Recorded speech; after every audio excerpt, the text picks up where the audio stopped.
What's up, Archons? I'm Flightless Pheasant, and today Ghost Galaxy has given us another update on the Prophetic Visions game found. This one is previews for Sanctum and Redemption, which is awesome. I'm very excited.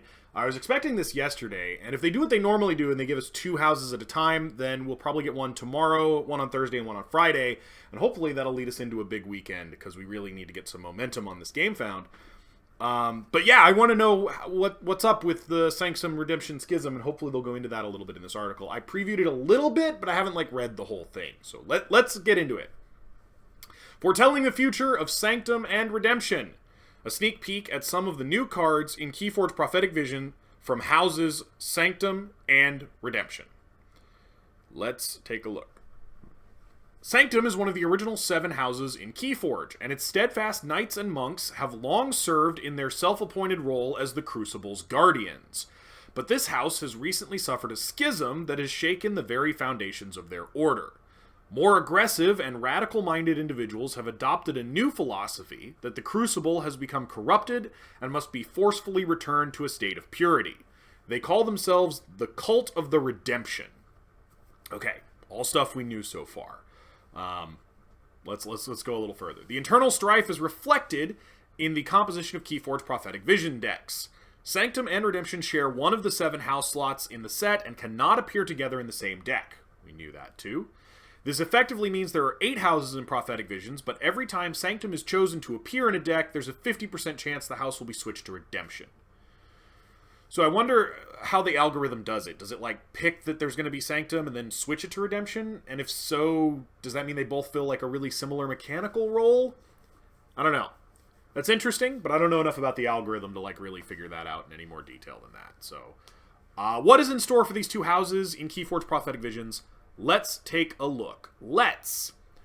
Sanctum continues to build upon many of its traditional themes, such as creatures with knight and monk traits, strong defenses, and many ways to capture amber or move it around the play area. Alright, let's see what we got. Looks like a trio of creatures.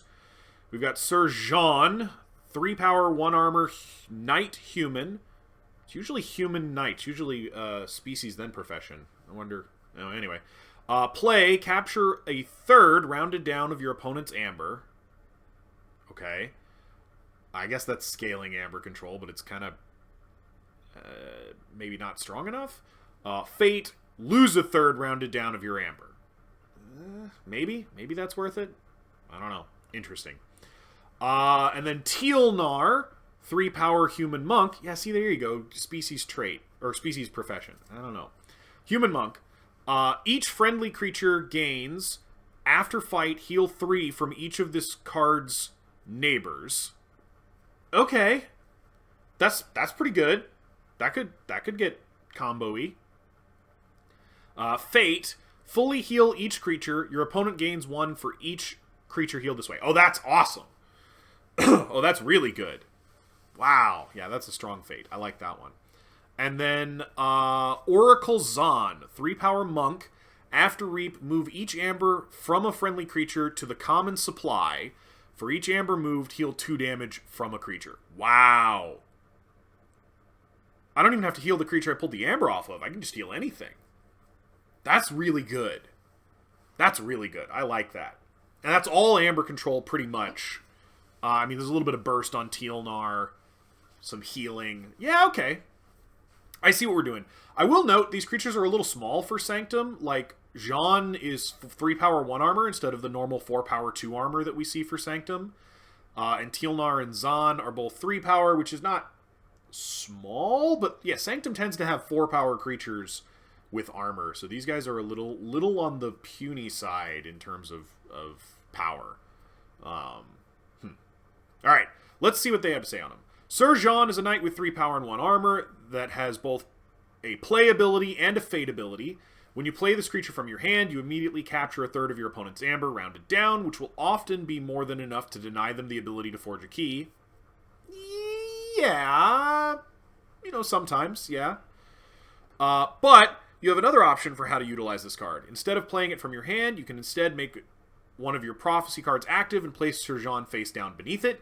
Later, during one of your opponent's turns, if that prophecy gets resolved, your opponent must then resolve Surgeon's Fate effect, which would immediately cause them to lose a third of their amber.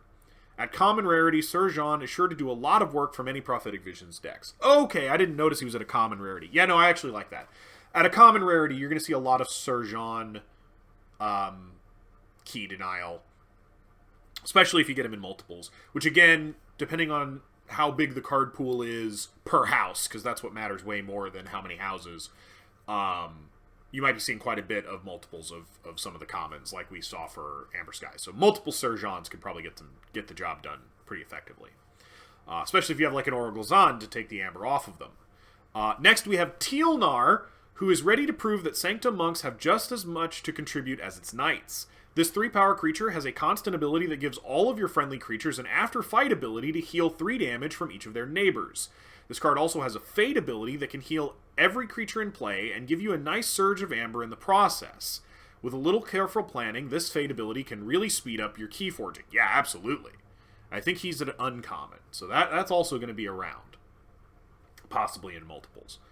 And then capturing your opponent's amber isn't always nice, but it can create some big liabilities. Capturing your opponent's amber is always nice, but it can create some big liabilities in your battle line. Remember, when a creature leaves play and amber on it is returned to your opponent's amber pool.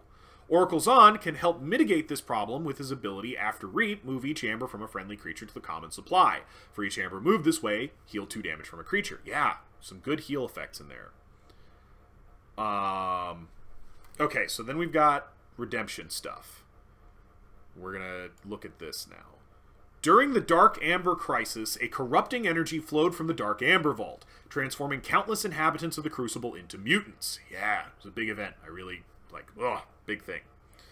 The crisis was halted when a large contingency of Sanctum Knights and Monks sealed the Dark Amber Vault behind powerful sacred wards. Still think that would be a great Keyforge adventure. Unfortunately, they themselves became mutants in the process.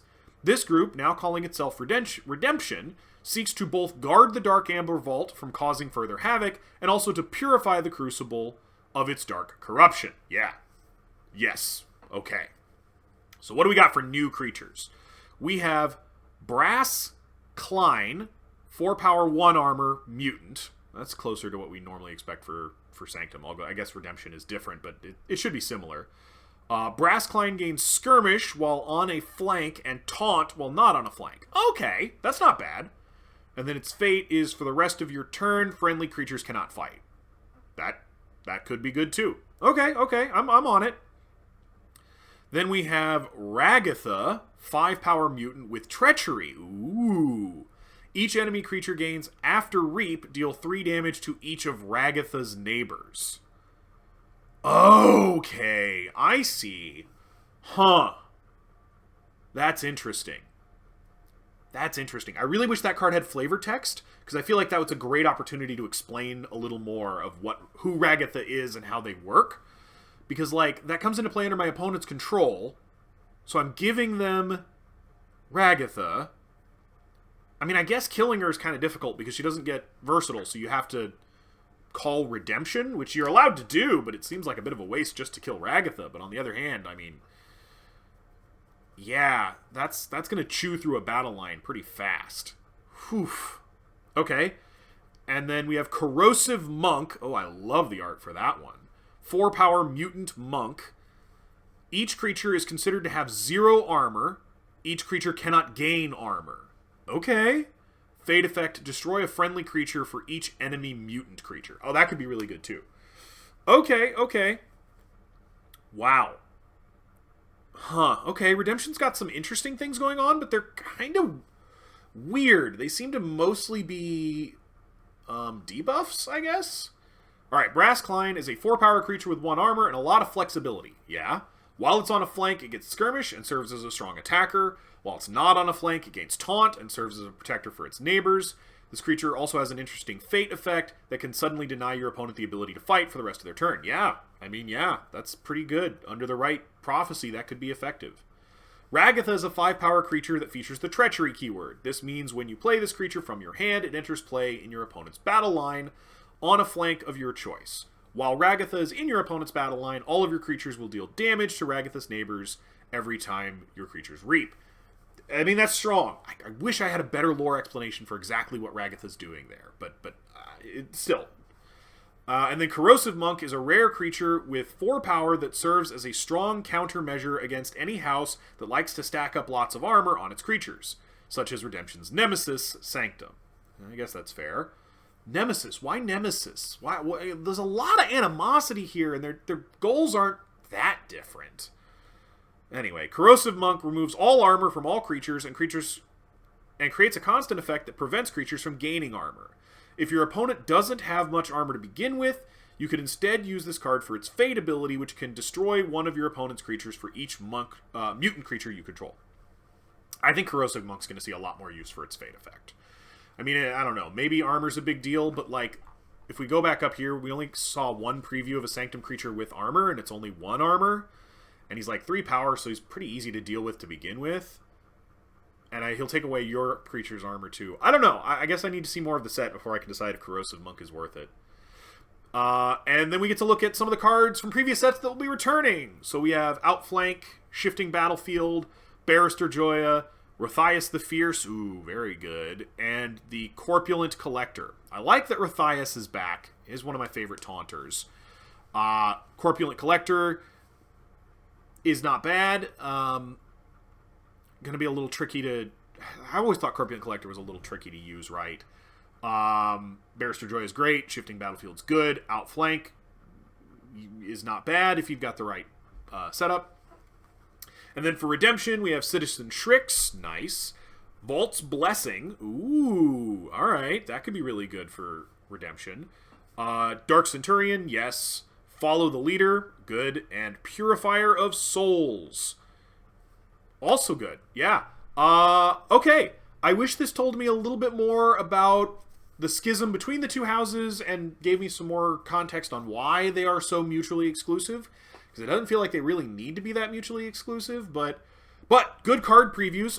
It looks like Sanctum's doing healing stuff and is doing amber control stuff, which is great. It looks like Redemption is kind of doing fighting stuff and debuffing things, which is also pretty neat. Both of them seem to have some amount of Amber Burst capability if you get the right cards, which is good. Yeah, no, all around, thumbs up. I love Sanctum. It's one of my favorite houses. Redemption is also one I'm really enjoying so far. I look forward to the other previews. I want to know more about what we're going to expect from all the other houses. I'm particularly excited to see Saurian back, and I'd like to know some more about what to expect from Saurian. But yeah. That's all I have for you today. I hope the previews were good. I'm really excited to get more previews. Starting to get a feel for some of the houses, which is good. I think that's very important for understanding the set. But yeah, expect to hear from me. I expect you'll hear from me tomorrow, Thursday, and Friday. That we'll have updates all 3 days for the other houses. So until then, later, Archons.